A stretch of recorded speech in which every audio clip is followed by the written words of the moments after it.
Good evening everyone, स्वागत है आप सभी का। सभी प्यारे विद्यार्थियों को नमस्कार। और जैसा कि हमने आप लोगों से कहा था कि आज शाम को 7 बजे बहुत ही शानदार एक मैराथन क्लास होगी, जिसके अंदर आज के जो दोनों शिफ्ट में अंदर पेपर हुए हैं, आपके पेपर पहली शिफ्ट का, दूसरी शिफ्ट का, जो भी साइंस के क्वेश्चन आए वो तो मैं आपको बताऊंगा ही बताऊंगा। साथ के अंदर इनसे संबंधित कि भाई इन टॉपिक से सवाल बन रहे हैं तो वो क्वेश्चंस मैं आपको करवाने वाला हूं। तो एक कंप्लीट मैराथन होने वाली है, बहुत ही शानदार क्वेश्चंस मैं आपको पढ़ाने वाला हूं, है ना। तो जो पहला क्वेश्चन है आप लोग देख पा रहे होंगे, जो पहला क्वेश्चन है आप सभी के सामने है। क्वेश्चन नंबर जो फर्स्ट है आप सभी के सामने कि लिथियम कार्बोनेट जो है आपको दिख पा रहा होगा। लिथियम कार्बोनेट जो है, लिथियम कार्बोनेट गर्म करने पर क्या देता है? तो लिथियम कार्बोनेट गर्म करने पर टूट जाता है, मतलब विघटन हो जाता है। कोई भी चीज हो अगर आप उसको गर्म करेंगे तो उसका विघटन हो जाएगा, ठीक है ना। पीडीएफ दिख रही है आपको अच्छे से, कोई दिक्कत नहीं है। यही सवाल है आपका। एक बार सभी लोग आ जाओ, सेशन को लाइक कर लो आप लोग सभी, जिससे कि बाकी के विद्यार्थी आ जाएंगे, क्योंकि ये बहुत ही महत्वपूर्ण आपकी क्लास रहने वाली है। काफी शानदार क्वेश्चंस मैं आपको पढ़ाने वाला हूं, जो हमने कंप्लीट एनालिसिस किया है उसी के आधार पर। ये आपके सेकंड शिफ्ट का जो सवाल है साइंस का वो है, ठीक है ना। ये आपका जो सेकंड शिफ्ट का जो सवाल है वो आपसे पूछा जा रहा है, तो वही आपको बताना है यहाँ पर, ठीक है ना। थोड़ा सा एक मिनट इसको ठीक कर लेते हैं हम लोग, फिर हम चलते हैं। तो ये जो सेकंड शिफ्ट का जो सवाल है आप यहाँ पर देख पा रहे होंगे। तो लिथियम कार्बोनेट आपको दिख रहा होगा। लिथियम कार्बोनेट को आप गर्म करेंगे तो क्या बन जाएगा? एक तो लिथियम ऑक्साइड बन जाएगा और कार्बन डाइऑक्साइड बन जाएगा।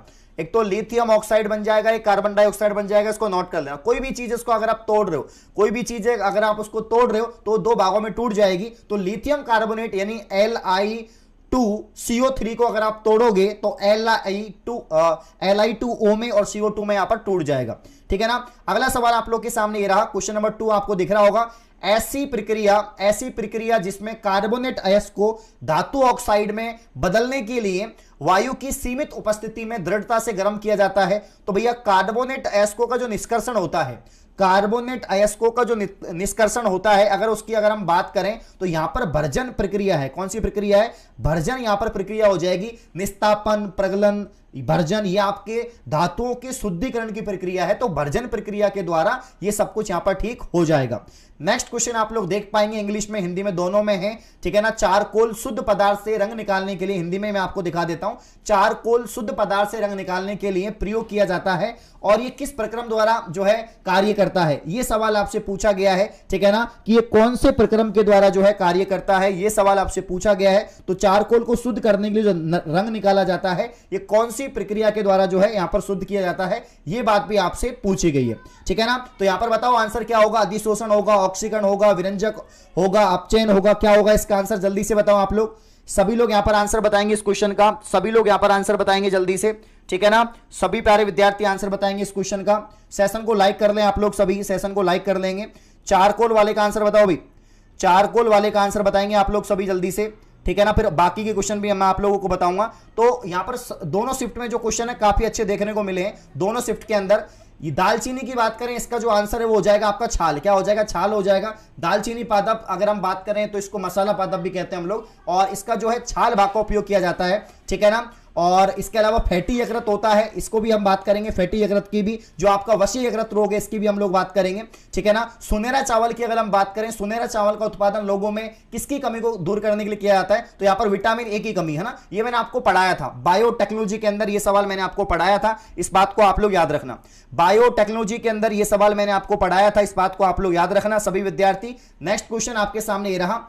किसी वस्तु बिंब का छोटा आभासी व सीधा प्रतिबिंब प्राप्त करने के लिए उसे दर्पण के सामने कहीं पर भी रखा सकता है। समतल होगा, अवतल या उत्तल होगा? उत्तल होगा, तो ये उत्तल हो जाएगा आपका। कौन सा हो जाएगा? उत्तल दर्पण हो जाएगा। इस बात को आप लोग याद रखना, उत्तल दर्पण इसका सही उत्तर है। दस्त के लिए उत्तरदायी, यहां पर ये देखो, ये सवाल पहले एलडीसी में पूछा गया था कि दस्त के लिए उत्तरदायी इकोलाई जीवाणु, इकोलाई मतलब इसीरिचिया कोलाई, है ना, इसीरिचिया कोलाई। यहां पर जो आंसर हो जाएगा ये आपका जो है कौन सा हो जाएगा? ग्राम नेगेटिव हो जाएगा। क्या हो जाएगा? ग्राम नेगेटिव हो जाएगा। इस बात को ध्यान रखना। निम्नलिखित में से कौन सा पक्षी फास्फोरस का चक्र, देखो बहुत अच्छा सवाल है, इसका आंसर बताओ आप लोग क्या हो सकता है? जल्दी से बताओ इसका आंसर, फिर सभी का आंसर मैं आपको क्लियर करूंगा। कौन सा रक्त प्रकार का सार्वभौमिक दाता? Universal donor. यूनिवर्सल डोनर आप सभी को पता है, इसका उत्तर हो जाएगा ओ नेगेटिव। ये मॉर्निंग शिफ्ट में भी आया था question, same to same question आपके मॉर्निंग शिफ्ट में भी आया था, same to same question morning shift में भी आया था। यूनिवर्सल डोनर आपका ओ नेगेटिव होता है, यूनिवर्सल एक्सेप्टर आपका AB पॉजिटिव होता है, याद रखना। देखो मैंने आपको जब ब्लड पढ़ाया था तो मैंने आपको बताया था कि जो RH कारक है ये RBC पर उपस्थित होता है, जो RH कारक है वो RBC पर उपस्थित होते हैं, ये मैं आपको पढ़ा चुका हूं, ठीक है ना।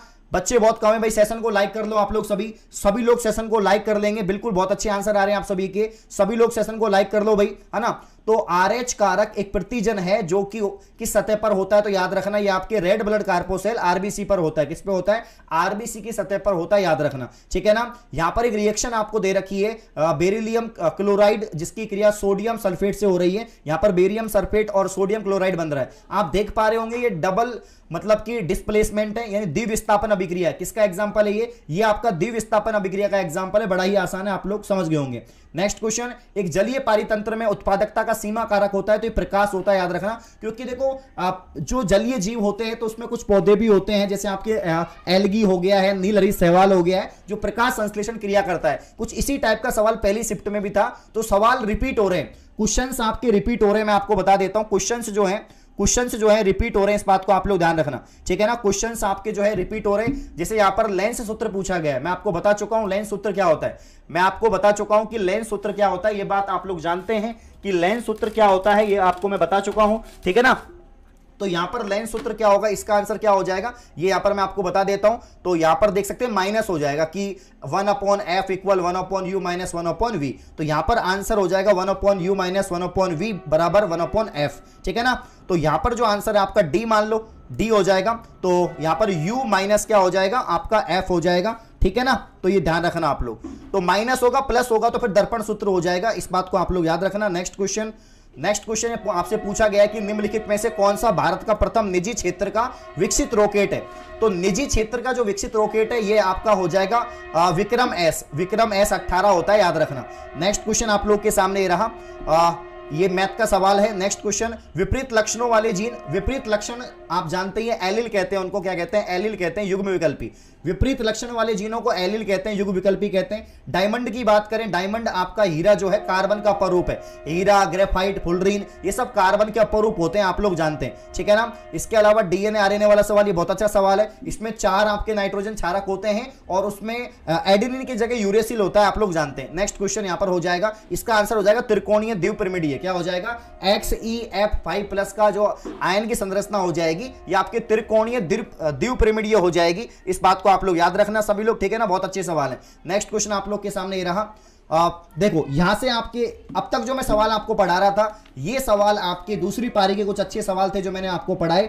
अब बारी है आपके वो सवाल जो मैं खुद लेकर आया हूं, कंप्लीट 150-200 क्वेश्चन है, एक कंप्लीट मैराथन होने वाली है, क्योंकि लाइट से प्रकाश से बहुत सारे सवाल आ रहे हैं भाई, प्रकाश से लाइट से बहुत सारे सवाल आ रहे हैं। तो एक बार सभी लोग लाइव आ जाइए, और कल जिनका भी एग्जाम है या इसके अलावा आपका जो एग्जाम जो यहां पर आप देख सकते हैं 11 तारीख को जो एग्जाम है उसके लिए रामबाण क्लास होने वाली है, ठीक है ना, उसके लिए रामबाण क्लास होने वाली है, याद रखना।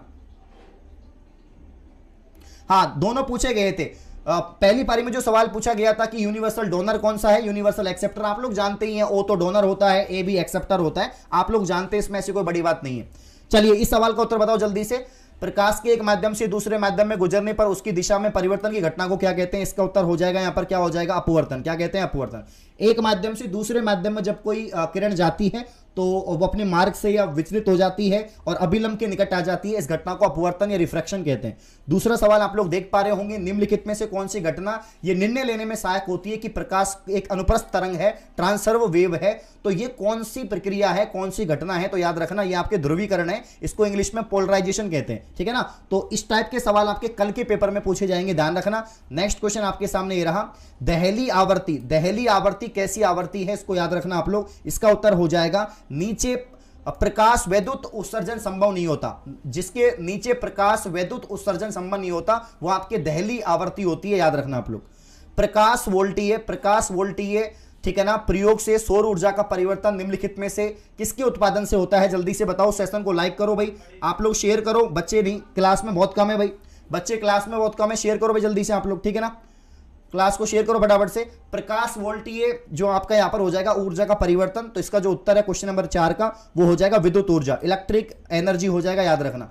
नेक्स्ट क्वेश्चन, प्रिज्म, ये सवाल अभी पूछा गया है, ये सेम टू सेम सवाल सेकंड पारी में आया है, सेम टू सेम सवाल आपका सेकंड पारी में आया है। इसका उत्तर क्या हो जाएगा, जो विचलन है, सर्वाधिक विचलन होता है बैंगनी में। और अगर आपसे पूछा जाए सबसे ज्यादा तरंग धैर्य, हो सकता है कल एक सवाल आपसे पूछ लिया जाए सबसे ज्यादा तरंग धैर्य किसकी होती है, तो याद रखना सबसे ज्यादा तरंग धैर्य किसकी होती है, रेड की होती है, वेवलेंथ, ठीक है ना। और विचलन किसका होता है, बैंगनी का, वायलेट का ज्यादा होता है। जब रंगीन अक्षरों पर समतल या फ्लैट कांच की पट्टी रख दी जाए तो कौन सा अक्षर कम उठा हुआ दिखाई देगा, ये जनरली काफी बार सवाल पूछा गया है। तो लाल जो है सबसे कम उठा हुआ दिखाई देगा, क्योंकि इसका जो विचलन है बहुत कम होता है ना, इसलिए ऐसा होता है। नेक्स्ट क्वेश्चन, नीले और हरे रंग को मिलाने पर कौन सा रंग प्राप्त होता है, ये भी आपके लाइट में से ही है, क्योंकि उसमें वर्ण विक्षेपण आपका टॉपिक है, तो वहां से सवाल बन सकते हैं। एक बार सभी लोग सेशन को लाइक करें। इसका उत्तर हो जाएगा सियान। क्या हो जाएगा, सियान। नीले हरे को मिलाएंगे तो क्या बन जाएगा, सियान बन जाएगा। जो लेंस किरणें एकत्र होती हैं उस लेंस को हम क्या कहते हैं, ये आज एग्जाम में पूछा गया, इस टाइप का सवाल आया था पहली पारी में, और इसका उत्तर हो जाएगा अभिसारी लेंस। क्या हो जाएगा, अभिसारी लेंस हो जाएगा, जिसमें किरणें एकत्र हो जाती हैं एक जगह, याद रखना। नेक्स्ट क्वेश्चन, रेटिना पर बने प्रतिबिंब का प्रभाव लगभग कितने सेकंड तक रहता है। रेटिना पर जो प्रतिबिंब बनता है, बहुत अच्छे आंसर आ रहे हैं, प्रेम के, पूजा के, लक्ष्मी के, नीतू के, लतिका के, इसके अलावा इंफॉर्मेशन ज्ञान के, पूजा सैनी के, बहुत अच्छे आंसर आ रहे हैं सभी विद्यार्थियों के भी, बहुत बढ़िया आंसर आ रहे हैं। बताओ उत्तर क्या हो जाएगा, 9 का उत्तर हो जाएगा 1/16। क्या हो जाएगा, 1/16 हो जाएगा। निम्नलिखित में से अवतल लेंस से हमेशा कौन सा प्रतिबिंब बनता है, इंपॉर्टेंट क्वेश्चन है, यह आज पूछा गया एग्जाम में कि अवतल लेंस से कौन सा प्रतिबिंब बनता है। 10 का उत्तर हो जाएगा आभासी और वर्चुअल, यानी आपका जो है वर्चुअल और इरेक्ट बनता है, सीधा और आभासी बनता है, सीधा और आभासी बनता है, ध्यान रखना अवतल का। दृश्य एक प्रकार का अतिव्यापक क्षेत्र किस दर्पण से अवलोकित होता है, इसका उत्तर याद रखना कॉन्वेक्स। क्या हो जाएगा, कॉन्वेक्स उत्तल।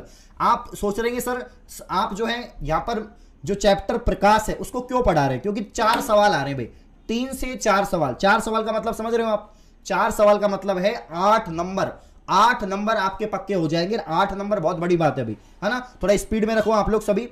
आवर्धक लेंस की बात करें वास्तव में क्या होता है, मैग्नीफाई लेंस की अगर हम बात करें तो 12 का उत्तर हो जाएगा ऑप्शन सी उत्तल लेंस। क्या हो जाएगा, ऑप्शन सी उत्तल लेंस हो जाएगा। तो मैग्नीफाई या आपका आवर्धक लेंस हो जाएगा उत्तल लेंस। क्या याद रखना, कौन सा लेंस हो जाएगा, उत्तल लेंस हो जाएगा, याद रखना सभी सभी, ठीक है ना। कौन सा लेंस हो जाएगा, उत्तर लेंस हो जाएगा। तो यहां पर जो है आपका कॉन्वेक्स लेंस हो जाएगा। कौन सा हो जाएगा, कॉन्वेक्स। आज थोड़ा ये पेन टेप काम नहीं कर रहा है, पता नहीं कैसे। चलिए, पेरिस्कोप किस सिद्धांत पे काम करता है, तो पेरिस्कोप की अगर हम बात करें तो जो इसका उत्तर हो जाएगा पेरिस्कोप का, ये बहुत बार एग्जाम में पूछा गया। तो 13 का जो उत्तर है वो हो जाएगा आपका ऑप्शन डी परावर्तन, यानी रिफ्लेक्शन। क्या हो जाएगा, रिफ्लेक्शन हो जाएगा। जिनका कल पेपर है, जिनका 11 तारीख को पेपर है, वो इस क्लास को जरूर देख लेना, रामबाण क्लास साबित होगी, बहुत सवाल यहां से मिलेंगे।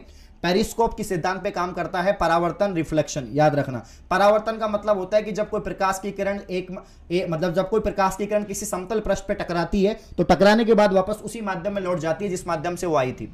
अगला सवाल, परावर्तन के नियम के अनुसार क्या होता है, तो यहां पर 14 का जो उत्तर है वो हो जाएगा सी, कि आपतन कोण सदैव परावर्तन कोण के बराबर होता है। कोण आई इक्वल कोण आर। क्या होता है, कोण आई इक्वल कोण आर, इस बात को याद रखना। प्रकाशीय फाइबर के सिद्धांत पे काम करता है। अभी ये सवाल नहीं आया, लेकिन कल की शिफ्ट में या आपके 11 तारीख की शिफ्ट में सवाल बन सकता है। 15 का उत्तर हो जाएगा पूर्ण आंतरिक परावर्तन, इंपॉर्टेंट है ये, ठीक है ना।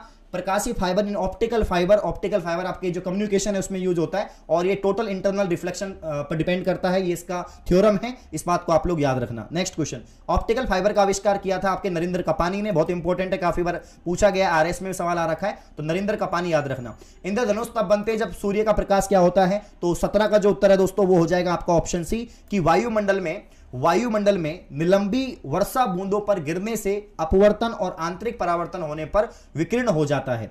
संक्रमण आयन किस में प्रकाश को अवशोषित कर लेते हैं, पराबैंगनी क्षेत्र में, सूक्ष्म तरंग में, दृश्य क्षेत्र में, अवरक क्षेत्र में। बहुत सुंदर आंसर आ रहे हैं। सर मैं नर्वस फील कर रही हूं, the real Hemant. Nervous feel सभी करते हैं एग्जाम से पहले, लेकिन जब एग्जाम में बैठते हैं तो सब कुछ ठीक हो जाता है। थोड़ा सा कॉन्फिडेंस रखिए, अपने आप पर विश्वास रखिए, और भगवान पे रखिए, और माता पिता का आशीर्वाद लेके जाइए, पेपर अच्छा होगा, ठीक है ना। चलिए, तो यहां पर दृश्य क्षेत्र हो जाएगा, वर्चुअल या दृश्य क्षेत्र हो जाएगा, यहां पर ऑप्शन सी हो जाएगा 18 में सी। नेक्स्ट क्वेश्चन, पृथ्वी पर दूर के वस्तुओं को देखने के लिए किस यंत्र का प्रयोग किया जाता है, तो 19 का उत्तर हो जाएगा पार्थिक दूरदर्शक। निम्नलिखित में से किस उपकरण का प्रयोग प्रकाश के परिक्षेपण में या उसके अध्ययन के लिए किया जाता है, तो 20 का उत्तर हो जाएगा स्पेक्ट्रोमीटर। क्या हो जाएगा, स्पेक्ट्रोमीटर हो जाएगा, याद रखना।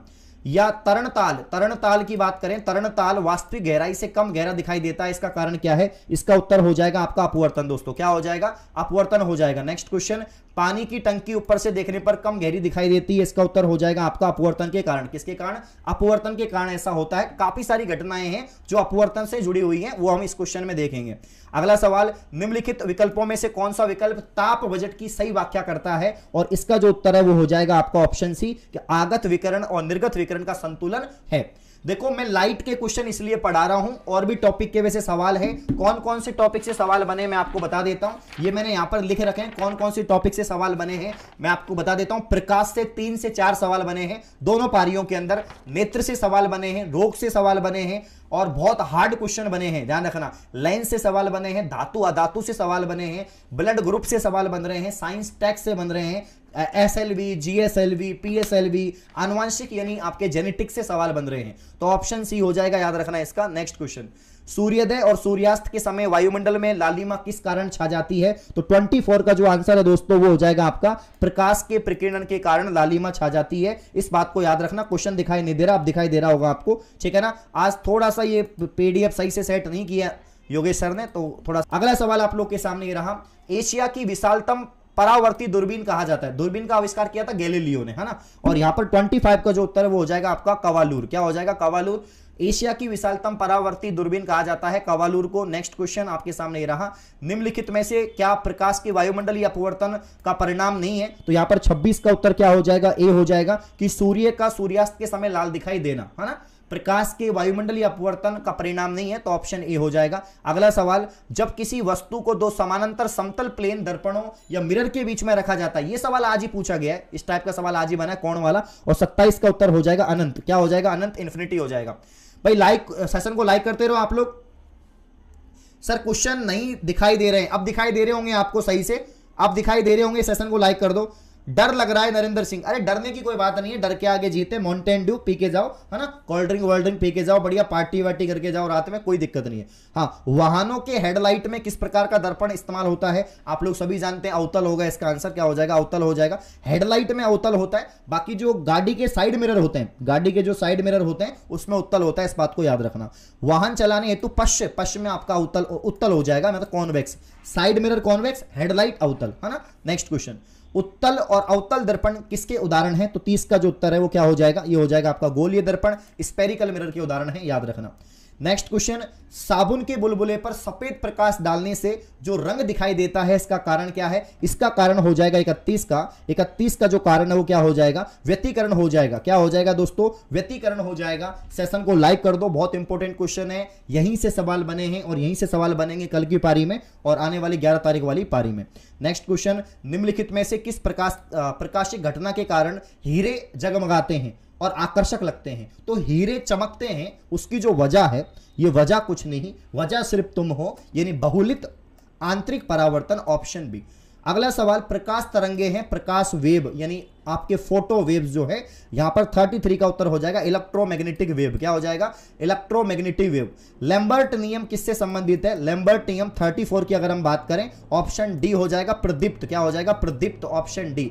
मायोपिया से सवाल अभी तो नहीं बना, आज तो कल बन सकता है, मायोपिया से कल बन सकता है, 11 तारीख को बन सकता है। मायोपिया का जो उत्तर है वो क्या हो जाएगा? ये हो जाएगा आपका समतल लेंस यानी convex lens, sorry concave lens. क्या हो जाएगा? कॉनकेव लेंस हो जाएगा। मायोपिया में किस लेंस का इस्तेमाल किया जाता है? Concave lens. आपके जो है डेल्टोनिज्म एक प्रकार की वर्णांधता है, कलर ब्लाइंडनेस है, जिससे रोगी को कौन सा रंग दिखाई दे पाता है? 36 का जो उत्तर है हो जाएगा इनमें से सभी, हरा रंग, लाल रंग, नीला रंग। हरा, लाल, नीला जो आपके प्राइमरी कलर्स होते हैं वो। तो डेल्टोनिज्म जो है आज भी इसका सवाल बना था, अच्छा सवाल है, याद रखना आप लोग। नेक्स्ट क्वेश्चन, किस स्थिति में दूर की चीजें फोकस से हटकर दिखाई देती हैं? तो देखो, पास की वस्तु दिखाई देना लेकिन दूर की नहीं देना, इसका मतलब है आपका निकट दृष्टि दोष। निकट की दिखाई देना, दूर की नहीं देना, ठीक है ना। ये हो जाएगा आपका मतलब निकट दृष्टि, और दूर में मतलब दूर की दिखाई देती है, निकट की नहीं देती है, उल्टा होता है। तो 37 की अगर हम बात करें, इसमें निकट दृष्टि होगा, निकट की साफ दिखाई देगी, दूर की नहीं देगी। अगला सवाल, जूम लेंस क्या होता है? जूम लेंस नाम से पता लग रहा होगा, जूम लेंस, ठीक है ना। अब क्वेश्चन दिखाई दे रहे हैं, एक ही कॉमेंट बार बार मत करो, आराम से दिखाई दे रहे हैं, मैं भी फोन में देख रहा हूं वीडियो, है ना। एक परिवर्ती फोकस दूरी वाला लेंस है, देखो लाइक कर दो, 100 बच्चे भी नहीं हुए हैं, कल आपका पेपर है लेकिन जोश बिल्कुल भी नहीं है। अरे जोश ठंडा मत करो, बिल्कुल थोड़ा स्ट्रेंथ रखो, है ना, थोड़ा कॉन्फिडेंस रखो। जूम लेंस क्या होता है? तो एक परिवर्ती फोकस दूरी वाला लेंस होता है। वर्णांतरता के दोष को दूर करने के लिए किस लेंस का प्रयोग किया जाता है? 39 का जो उत्तर है वो हो जाएगा आपका इनमें से कोई नहीं। क्या हो जाएगा? इनमें से कोई नहीं हो जाएगा, याद रखना आप लोग। नेक्स्ट क्वेश्चन, भारी वायुमंडल में ओजोन की परत हमारी मदद करती है, तो यूवी रे से रक्षा करती है ना, आपके जो अल्ट्रावायलेट है, जो पराबैंगनी विकिरण है, उससे रक्षा करती है। डायोप्टर की एसआई यूनिट क्या है? तो 41 का उत्तर हो जाएगा लेंस की शक्ति, पावर ऑफ लेंस। क्या हो जाएगा? लेंस की शक्ति, पावर ऑफ लेंस। डायोप्टर किसकी यूनिट है? तो पावर ऑफ लेंस की है, याद रखना आप लोग। अगला क्वेश्चन, निम्नलिखित में से किसका अपवर्तन सूचकांक रिफ्लेक्टिव जो इंडेक्स है, रिफ्रैक्टिव जो इंडेक्स है वो आपका क्राउन ग्लास निकटतम है? तो 42 का जो उत्तर है वो हो जाएगा आपका कनाडा बाल्सम। नेक्स्ट क्वेश्चन आपके सामने रहा, प्रकाशीय दूरबीन की अपेक्षा रेडियो दूरबीन अच्छे होते हैं, और 43 का जो उत्तर है वो हो जाएगा इनमें से सभी। क्या हो जाएगा? इनमें से सभी हो जाएगा। नेक्स्ट क्वेश्चन, प्रकाश के किरण को पूर्ण आंतरिक परावर्तन के लिए किससे गुजारा जाता है? तो यह आप लोग जानते हैं किसको हम कांच से गुजारते हैं, है ना। तो यहां पर जो आपका 44 का जो उत्तर है वो हो जाएगा आपका कांच से जल, कांच से जल, है ना, कांच से जल। दो माध्यम हो गए, कांच और जल, तो इससे हम लोग गुजारते हैं। अगला सवाल, अधिकतम जैविक क्षति किससे होती है? एक्स रे से, गामा रे से, बीटा रे से, अल्फा रे से। रे मतलब किरण। तो यहां पर 45 का जो उत्तर है वो हो जाएगा आपका गामा रे। क्या हो जाएगा? Gamma ray. Next question, camera में प्रतिबिंब की तीक्ष्णता निम्नलिखित में से कौन तय करता है? अच्छा सवाल है, ये सवाल अभी आपको दिखाई दे रहा होगा, ठीक है ना। चलिए, कैमरा में प्रतिबिंब की तीक्ष्णता जो है आपके कौन तय करता है? तो 46 का जो उत्तर है वो हो जाएगा आपका एपेचर, एपेचर हो जाएगा। नेक्स्ट क्वेश्चन आपके सामने ही रहा, मोटर कारों में हेडलाइट की जो आपके चौंध जिसको हम कहते हैं उसको हटाने के लिए उसमें क्या करते हैं? कुछ लेप वेप करते हैं क्या? तो 47 में उत्तर हो जाएगा आपका फ्लोराइड प्रयुक्त किया जाता है ना, फ्लोराइड का प्रयोग किया जाता है। इंसोलेशन शब्द क्या अर्थ है? इंसोलेशन शब्द का अर्थ क्या है? इंपॉर्टेंट सवाल है। इंसोलेशन शब्द का क्या अर्थ है? इंसोलेशन शब्द का क्या अर्थ है? 48 का उत्तर हो जाएगा आने वाली विकिरण, आने वाली विकिरण। नेक्स्ट क्वेश्चन, किसी वस्तु का प्रतिबिंब आंख में जिस भाग पर पड़ता है, तो यहां पर 49 का जो उत्तर है वो हो जाएगा रेटिना पर। रेटिना पर सबसे पहले आंख में प्रतिबिंब बनता है, इस बात को आप लोग जानते हैं। 103 विद्यार्थी लाइव हो चुके हैं, सेशन को लाइक कर लो। मैं वही टॉपिक पढ़ा रहा हूं जहां से सवाल बनेंगे, जहां से सवाल बनेंगे, क्योंकि आज दोनों पेपर को मैंने अच्छे से एनालिसिस किया है, मैंने देखा है किस टॉपिक से सवाल बन रहे हैं, उसी के क्वेश्चन आपके सामने रख रहा हूं, जिससे कल का जिनका पेपर है उनकी हेल्प हो जाए और 11 तारीख वालों की भी हो जाए। आंख व्यवहार होता है, आंख का जो व्यवहार 50 की अगर हम बात करें तो इसका उत्तर हो जाएगा उत्तल लेंस की तरह। किसकी तरह? उत्तल लेंस की तरह। हमारी जो आंखें होती हैं उत्तल लेंस की तरह होती हैं, है ना, कॉन्वेक्स की तरह होती हैं। नेक्स्ट क्वेश्चन, मानव नेत्र में जो बिंदु प्रकाश के लिए बिल्कुल सुग्राही नहीं होता उसे क्या कहते हैं? तो 51 में उत्तर हो जाएगा अंध बिंदु। क्या कहते हैं उसको? अंध बिंदु कहते हैं, ब्लाइंड पॉइंट कहते हैं। मानव नेत्र में जिस भाग पर प्रतिबिंब बनता है उसको कॉर्निया हम नहीं कहेंगे, उसको हम क्या कहेंगे? उसको हम कहेंगे दोस्तों, आप लोग जानते हैं रेटिना, और रेटिना को हिंदी में बोलते हैं दृष्टिपटल। क्या बोलते हैं इसको? तो 52 का जो उत्तर है वो हो जाएगा दृष्टिपटल। रेटिना को हिंदी में दृष्टिपटल कहा जाता है। मानव नेत्र अभिनेत्र लेंस की फोकस जो दूरी, इसको दूरी कर लेना, दूरी है, दरी नहीं है, दूरी है, और दूरी को समायोजित करने के लिए विभिन्न दूरियों पर जो वस्तुएं हैं उनको फोकसित करते हैं। सेम टू सेम सवाल आज ऐसा कुछ पूछा गया था पहली पारी में कि मानव नेत्र अभिनेत्र लेंस की फोकस दूरी को समायोजित करने, विभिन्न दूरियों पर रखी वस्तुओं को फोकसित करते हैं, और ऐसा होता है आपके किसके अंदर होता है? तो ये उत्तर याद रखना आप लोग, समंजन क्षमता जो आपकी होती है उसके अंदर ऐसा होता है। अगला क्वेश्चन, जो नेत्र निकट वस्तु को साफ नहीं देख सकते, अब निकट मतलब पास वाली, पास में साफ नहीं देख सकते, उसमें दूर दृष्टि दोष है या निकट दृष्टि दोष है? दूर दृष्टि दोष है। दूर में दूर की वस्तु साफ दिखाई देती है पर पास की नहीं दिखाई देती, तो 54 में क्या हो जाएगा? ए हो जाएगा। 54 में क्या हो जाएगा? ए हो जाएगा। इस बात को आप लोग याद रखना। सेशन को लाइक कर लें एक बार सभी लोग। पूजा, राजीव, लक्ष्मी, नीतू, प्रेम, बहुत अच्छे आंसर आए सभी विद्यार्थियों के। नेत्र लेंस में समायोजन की क्रिया होती है, नेत्र लेंस में समायोजन की क्रिया होती है। 55 का उत्तर हो जाएगा सिलियरी पेशियों द्वारा, सिलियरी पेशियों द्वारा। पुतली की साइज को नियंत्रित करने वाला गहरा पेशीय डायफ्राम क्या होता है? तो 56 का जो उत्तर है वो हो जाएगा आपका, क्या हो जाएगा? 56 का परितारिका हो जाएगा, 56 का परितारिका हो जाएगा। अगला सवाल, आंख की पुतली किस प्रकार के कार्य करती है? तो आंख की जो पुतली है इसका जो उत्तर हो जाएगा परिवर्ती द्वारक की भांति, परिवर्ती द्वारक की भांति, यहां पर इसका आंसर हो जाएगा।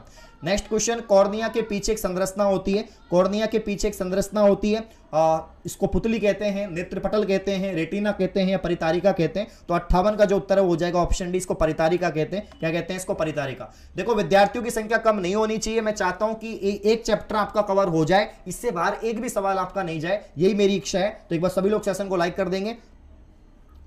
बिल्कुल बिल्कुल भाई बिल्कुल, सभी लोग आ जाओ जल्दी से और सेशन को लाइक कर दीजिए। एंड 59 की अगर हम बात करें, 59 ऑप्शन ए, अभिनेत्र लेंस की वक्रता त्रिज्या बढ़ जाती है। निकट दृष्टि दोष उत्पन्न होने का कारण है अभिनेत्र लेंस की वक्रता जो है वो बढ़ जाती है। निकट दृष्टि दोष को दूर करने के लिए किस लेंस का व्यवहार होता है? तो 60 का जो उत्तर है वो हो जाएगा आपका अवतल। क्या हो जाएगा? अवतल। आंख में प्रवेश करने वाली प्रकाश की मात्रा को नियंत्रित करता है, 61 का हो जाएगा यहां पर परितारिका। नेक्स्ट क्वेश्चन, नेत्र में प्रवेश करने वाले प्रकाश किरणों का अधिकांश अपवर्तन होता है, तो 62 का आपका हो जाएगा कॉर्निया के बाहरी पृष्ठ। नेक्स्ट क्वेश्चन, किस दृष्टि दोष को अवतल और उत्तल लेंसों में बने द्विफॉक्सी लेंस द्वारा संशोधित दोनों किया जा सकता है? तो 63 का उत्तर हो जाएगा जरा दृष्टि दोष। जरा दृष्टि दोष। मंद प्रकाश में किसकी शीतलता से पुतली पूर्णतः फैल जाती है? 64 का उत्तर हो जाएगा आपका परितारिका। क्या हो जाएगा? परितारिका। पटल मतलब दृष्टि पटल एक कोमल सूक्ष्म झिल्ली है जिसमें विशाल संख्याओं में किस प्रकार की कोशिकाएं पाई जाती हैं? इसका उत्तर हो जाएगा प्रकाश सुग्राही। क्या हो जाएगा? प्रकाश सुग्राही। जब नजदीक की वस्तु को देखते हैं तो पक्षमा भी जो पेशियां हैं सिकुड़ जाती हैं और नेत्र का आकार कैसा हो जाता है? तो इसका उत्तर है गोल हो जाता है। कैसा हो जाता है? गोल हो जाता है नेत्र का आकार, ध्यान रखना। वस्तु को हटा देने के बाद नेत्र पटल पर प्रतिबिंब कितने सेकंड तक रहता है? मतलब हटा देंगे तो भी जो है इमेज बनेगी, और वो इमेज कब तक बनेगी? तो याद रखना 1/10 सेकंड, है ना। 1/10 सेकंड तक बच सकती है वो। 1/10 सेकंड तक बनेगी, याद रखना। 1/10 सेकंड, 1/10 सेकंड तक बनेगी, इस बात को आप लोग याद रखना। 1/10 सेकंड, ठीक है ना। नेक्स्ट क्वेश्चन आप लोग के सामने रहा, क्वेश्चन नंबर आपका 68। दृष्टि जो है आपका दृष्टि निबंध सिद्धांत का उपयोग किया जाता है, इसको आप लोग याद रखना। 68 में आपका हो जाएगा चलचित्र प्रक्षेपण। अगला सवाल, कॉर्निया के पीछे क्या है? काले रंग की पेशियों का समुच्चय है, इसमें क्या होगा जल्दी बताओ, है ना। सर राजस्थान जीके की बना देंगे, कल बना देंगे। राजस्थान जीके जो जहां से सवाल बन रहे हैं, आर्ट एंड कल्चर के, पॉलिटी के, ज्योग्राफी के, इकोनॉमिक के, इंपॉर्टेंट जो टॉपिक्स हैं वो वहां से सवाल आपके जो है बन जाएंगे। 69 की अगर हम बात करें, अच्छा क्वेश्चन है और इसका उत्तर हो जाएगा परितारिका। क्या हो जाएगा? परितारिका। आयु में वृद्धि पर जो है मानव नेत्र में समंजन क्षमता घट जाती है और ये दोष कहलाता है आपका, तो 70 का जो उत्तर है जरा दृष्टि दोष हो जाएगा। अगला सवाल, कॉर्निया में दोष अर्थात पूर्णतः गोलीय होने के कारण किस प्रकार का नेत्र दोष होता है? 71 का उत्तर हो जाएगा आपका अबिंदुता। नेक्स्ट क्वेश्चन, अबिंदुतक नेत्र दोष वाले व्यक्ति के चश्मे में किस प्रकार के लेंस से दोष का निवारण होता है? 72 में हो जाएगा आपका बेलनाकार लेंस। अगला सवाल, मानव नेत्र 2 है, इसका दृष्टि क्षेत्र होगा 73 में हो जाएगा आपका 180 डिग्री। कितना हो जाएगा? 180 डिग्री हो जाएगा, इस बात को आप लोग याद रखना। किस लेंस का उपयोग कर दीर्घ दृष्टि दोष को संशोधित किया जा सकता है? 74 का जो उत्तर है वो हो जाएगा आपका बी। क्या हो जाएगा? उत्तल लेंस। क्या हो जाएगा? उत्तल लेंस। कभी कभी कुछ व्यक्तियों के नेत्र का क्रिस्टली लेंस दूधिया तथा धुंधला हो जाता है, इस स्थिति को हम क्या कहते हैं? तो 75 का उत्तर हो जाएगा मोतियाबिंद। बिल्कुल धुंधला हो जाता है, उसको मोतियाबिंद कहते हैं ना, याद रखना आप लोग। एंड अगला सवाल 76, दीर्घ दृष्टि दोष होने का कारण क्या हो सकता है? तो इसका कारण हो सकता है कि अभिनेत्र लेंस की फोकस दूरी बढ़ जाए, अत्यधिक हो जाए, ये हो सकता है। नेक्स्ट क्वेश्चन, अभिनेत्र लेंस की फोकस दूरी में परिवर्तन किया जाता है, इसका उत्तर हो जाएगा आपका सी, पक्षमाभि द्वारा। नेक्स्ट क्वेश्चन, एक नेत्र वाले व्यक्ति को सारा संसार कैसे दिखता है? इसका उत्तर हो जाएगा द्विमीय चपटा। हमारे 2 आंख सिर पर स्थित हैं और हमें वस्तु दिखता है, और इसका जो उत्तर है वो हो जाएगा आपका त्रिमीय। नेक्स्ट क्वेश्चन, रेटिना प्रकाश को परावर्तित करता है, इसका जो उत्तर है 80 का, वो हो जाएगा आपका विद्युत सिग्नल में। नेक्स्ट क्वेश्चन, निम्न में से कौन ऐसे व्यक्ति हैं जो नेत्रदान नहीं कर सकते हैं? तो 81 का जो उत्तर है वो हो जाएगा एड्स से पीड़ित। तो जिनको एड्स है, मतलब जो एड्स से पीड़ित हैं वो नहीं कर सकते, आप लोग जानते हैं। अभिनेत्र लेंस की वह क्षमता इसके कारण वे अपनी फोकस दूरी समायोजित करते हैं, 82 का उत्तर हो जाएगा समंजन क्षमता कहलाती है। प्रकाश की एक पतली झिल्ली जो नेत्र में प्रवेश करती है, झिल्ली को हम क्या कहते हैं? झिल्ली को हम कहते हैं कॉर्निया, है ना। जो भारी भाग होता है नेत्र का भारी भाग होता है। सेशन को लाइक बहुत कम विद्यार्थियों ने किया है, तो लाइक के पैसे लग रहे हैं कि भाई साहब लाइक के पैसे लग रहे हैं क्या? लाइक तो कर दो, बाकी के विद्यार्थी भी आ जाएंगे। इंपॉर्टेंट क्लास है ना, आखिरी क्लास, इसके बाद आपकी कोई क्लास नहीं लगाऊंगा मैं, है ना। सिर्फ जीके की लग जाएगी अगर कल लगेगी तो, बाकी फिर कोई क्लास नहीं लगेगी, आखिरी क्लास है। देख जाओ क्वेश्चन को, जिनका भी कल पेपर है, परसों पेपर है, यहां से सवाल आपको देखने को मिलेंगे। 84 की अगर हम बात करें तो यहां पर हो जाएगा शंकु कोशिकाएं, कि जो आपके दृष्टि पटल में कौन सी कोशिकाएं नहीं होती है? तो शंकु कोशिकाएं नहीं होती हैं। घने जंगलों में होकर जब प्रकाश पुंज गुजरता है तो वायुकण प्रकाश पुंज को प्रकीर्णित करते हैं और प्रकाश पुंज का मार्ग स्पष्ट होता है। और 85 की अगर हम बात करें तो यहां पर सी हो जाएगा टिंडल प्रभाव। क्या हो जाएगा? टिंडल प्रभाव। नेक्स्ट क्वेश्चन, प्रकीर्णित प्रकाश का वर्ण किस प्रकार निर्भर करता है? तो 86 का जो उत्तर हो जाएगा प्रकीर्णन करने के लिए कण के साइज पर। नेक्स्ट क्वेश्चन, तारों का टिमटिमाना वायु माध्यम के किस निर्भर करता है? 87 का जो उत्तर है वो हो जाएगा ऊपर से नीचे, और वायु का अपवर्तन बढ़ जाता है। वायुमंडल के सबसे ऊपरी परत में अंधेरा मालूम पड़ता है, क्योंकि क्या हो जाएगा? क्योंकि यहां पर धूल कण की जो कमी है और सूर्य प्रकाश का प्रकीर्णन, इस वजह से ऐसा यहां पर देखने को मिलता है। द्वितीय इंद्रधनुष में पानी की जो बूंदे हैं अंदर कितने आंतरिक परावर्तन हैं 89 की अगर हम बात करें तो यहां पर 2 हो जाएगा। इसके अलावा सूर्योदय सूर्यास्त के समय सूर्य का जो गोला है वो दिखाई पड़ता है, इसका उत्तर जो है यहां पर आपका क्या हो जाएगा, इसका चपटा हो जाएगा। नेक्स्ट यहां पर जब प्रकाश वायु के कणों पर पड़ता है तो कण के आवेश कंपन करने लगते हैं, कंपन से प्रकाश उत्पन्न होता है, सभी दिशाओं में फैलने लगते हैं, इस घटना को क्या कहते हैं। तो मतलब परिभाषा देखने को बन रही है। और 91 का जो उत्तर है वो हो जाएगा आपका प्रकीर्णन। अगला सवाल, कांच का पवर्तनांक विभिन्न वर्गों की प्रकाश के लिए है, तो 92 का जो उत्तर है वो हो जाएगा आपका भिन्न भिन्न होता है। 93 प्रिज्म से श्वेत प्रकाश गुजरने पर 7 रंगों में व्यक्त हो जाता है। और ये सवाल आज आपके एग्जाम में बना है कि सबसे ज्यादा जो विचलन है वो होता है बैंगनी का, सबसे कम होता है लाल का। तो यहां पर 93 की अगर हम बात करें तरंग दैर्घ्य इसका उत्तर हो जाएगा। दूरदृष्टि दोष से पीड़ित व्यक्ति के चश्मे में कौन सा लेंस होता है, तो यहां पर 94 की अगर हम बात कर लेते तो उत्तर हो जाएगा आपका उत्तल लेंस। नेक्स्ट क्वेश्चन, वर्णांधता को किस लेंस से दूर किया जा सकता है, 95 का उत्तर हो जाएगा इनमें से कोई नहीं। जरा दृष्टि दोष के उपचार के लिए प्रयुक्त होता है, तो 96 का उत्तर हो जाएगा बायोफोकल लेंस। नेक्स्ट यहां पर मानव नेत्र पर एक कमरे के समान है, इसमें से एक नेत्र निकाय है और नेत्र लेंस क्या कहलाता है, 97 का हो जाएगा। दृष्टिपटल पर पिंड प्रतिलोमित वास्तविक प्रतिबिंब।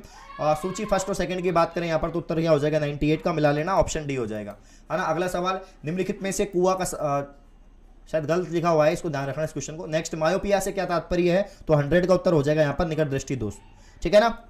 तो देखो आज के क्लास में थोड़े स्टूडेंट भी कम है और बाकी मुझे पता है कि आपकी जो टाइम है वो बहुत कीमती है, आप लोग वो टॉपिक पढ़ने में लग रहे हैं जो आप, तो ये मैंने जो तैयार किया है आपका जो पूरे क्वेश्चन है, या आपके जो क्वेश्चन आप देख पा रहे हैं, आपके जो है काफ़ी सारे सवाल मैंने तैयार किए थे इसमें से, और यहीं से सवाल बन रहे हैं, आपके ब्लड में से सवाल बन रहे हैं, है ना, और इन सभी में से सवाल बन रहे हैं। तो अभी के लिए इतना ही, बाकी मैं इसकी पीडीएफ उपलब्ध करवा दूंगा आपको, है ना, पीडीएफ इसकी उपलब्ध करवा दूंगा मैं आप लोगों को पीडीएफ। 159 सवाल हैं तो पूरे कर लेते हैं ना, 159 सवाल पूरे कर लेते हैं, उसके बाद मैं आपको छोड़ दूंगा। 159 क्वेश्चन है उसको पूरे कर लेते हैं, उसके बाद मैं आपको छोड़ दूंगा। तकरीबन 100 तो हो ही गए, 59 क्वेश्चन और हैं, फिर मैं आपको छोड़ दूंगा, क्योंकि मुझे पता है आप लोग रिवीजन करने में लगे हुए हैं और इसी वजह से संख्या कम है। थोड़ा संख्या बढ़ाओ भाई, संख्या बढ़ाओ जल्दी से, है ना। एनालिसिस देखने तो आप सभी आते हैं, तो भाई क्वेश्चन पढ़ने भी तो आओ। एनालिसिस से पार नहीं पड़ती है, क्वेश्चन से पढ़ती है, क्वेश्चन ही आएंगे पेपर में, एनालिसिस तो सिर्फ आइडिया लगता है और अच्छी बात है। तो सभी लोग सेशन को लाइक शेयर कर दीजिए आप लोग, एंड आखिरी जाते जाते देख जाओ, हाइपरट्रोपिया का अर्थ क्या होता है, इसका जो उत्तर है 101 का, ये हो जाएगा आपका बी, यानी दूरदृष्टि दोष। नेक्स्ट क्वेश्चन, जब एक आदमी 10 मीटर से कम दूरी पर वस्तु स्पष्ट नहीं देख पाता, तो यहां पर उत्तर हो जाएगा आपका मायोपिया। नेक्स्ट क्वेश्चन, ल्यूमेन एकक है, ल्यूमेन एकक है आपका ज्योतिफ्लक्स, है ना, ये ज्योतिफ्लक्स का जो है यूनिट ल्यूमेन जो होता है आप लोग जानते हैं। अगला सवाल आप लोग के सामने ये रहा। तो यहाँ पर घड़ी साज घड़ी के बारीक पुर्जों को देखने के लिए, मतलब छोटे छोटे जो पुर्जे होते हैं घड़ी के, आप जानते हैं कितने छोटे होते हैं, माइक्रोब्स होते हैं बिल्कुल ही। तो यहाँ पर 104 का जो उत्तर है वो हो जाएगा बी, अर्धवर्धक लेंस। नेक्स्ट, जीव विज्ञान की प्रयोगशाला में सूक्ष्म कोशिकाओं या जीवों के आधारभूत प्रतिबिंब देखने के लिए किसका उपयोग किया जाता है, 105 का उत्तर हो जाएगा सूक्ष्मदर्शी, संयुक्त सूक्ष्मदर्शी। नॉल और रस्का के द्वारा, नॉल और रस्का के द्वारा, नॉल रस्का के द्वारा, है ना, नॉल और रस्का के द्वारा जो है आपके सूक्ष्मदर्शी की खोज की गई थी, माइक्रोस्कोप की, याद रखना आप लोग। 106 का उत्तर जो है वो हो जाएगा डी, इन दूरदर्शी, कि दूर की वस्तुओं को निरीक्षित करने के लिए या देखने के लिए दूरदर्शी यूज में लेते हैं, आप लोग जानते हैं। अवतल लेंस प्रयुक्त होता है, 107 का उत्तर हो जाएगा सी, निकट दृष्टि दोष। आपका जो है तंतु प्रकाशीय संचार में संकेत किस में रूप में प्रवाहित होते हैं, 108 में हो जाएगा आपका प्रकाश तरंग। कट ऑफ वाली वीडियो आएगी, है ना, आज रात को ही आ जाएगी या कल सुबह तक आपकी कट ऑफ की वीडियो आएगी। तो कट ऑफ की वीडियो के लिए आप तैयार रहें, कितनी का कट ऑफ रह सकती है, कौन कौन यहाँ पर पास कर सकता है, पेपर का लेवल कैसा है, सारी बातें हम चर्चा करेंगे एक सेशन में, एक वीडियो में। तारे टिमटिमाते हैं, आप लोग जानते हैं तारों का टिमटिमाना अपवर्तन ही है ना। और 109 में जो है आपका ऑप्शन ए हो जाएगा, याद रखना, अपवर्तन। नेक्स्ट क्वेश्चन, प्रकाश के विभिन्न प्रकारों में से किसके पौधे द्वारा तीव्र अवशोषण होता है, 110 का जो उत्तर है वो हो जाएगा आपका ऑप्शन बी, नीला और लाल। यहां पर निम्नलिखित में से उच्चतम ऊर्जा होती है, तो 111 का उत्तर हो जाएगा नीला प्रकाश। जब प्रकाश की तरंगे वायु से कांच में गुजरती हैं तब कौन से परितक्ता प्रवाहित होगा, तो 112 में हो जाएगा आपका यहाँ पर केवल तरंग दैर्घ्य वेग। और दृष्टि दोष किसे कहते हैं, ये अच्छा सवाल है, ये अच्छा सवाल इंपोर्टेंट लगा लो इसको, बहुत बढ़िया सवाल है ये। और 113 का जो उत्तर है वो हो जाएगा ऑप्शन सी, अबिंदुकता। 114 का जो आंसर है वो हो जाएगा आपका डी, पूर्णांतरिक परावर्तन, ऑप्टिकल फाइबर, पहले मैं आपको बता चुका हूं। 115 का जो उत्तर है हो जाएगा ऑप्शन ए, लाल प्रकाश वायुमंडल में न्यूनतम प्रकीर्णित होता है, ठीक है ना। तो चलो मैं ये पीडीएफ डलवा दूंगा, अभी के लिए इतना ही, क्योंकि आप लोग की संख्या तो बढ़ नहीं रही है, आप सेशन को लाइक भी नहीं कर रहे, बताओ, ठीक है ना। तो अभी सेशन को एंड करते हैं हम लोग, और इसकी पीडीएफ में डलवा दूंगा। बाकी एक ही कमेंट कर रहे हैं आप लोग, एक ही कमेंट किए जा रहे हैं, तो बहुत बहुत शुक्रिया। इसकी पीडीएफ डलवा दूंगा टेलीग्राम पे, लिंक डिस्क्रिप्शन में है। सेशन को लाइक करो, चैनल को सब्सक्राइब करो, बहुत बहुत धन्यवाद, थैंक यू सो मच।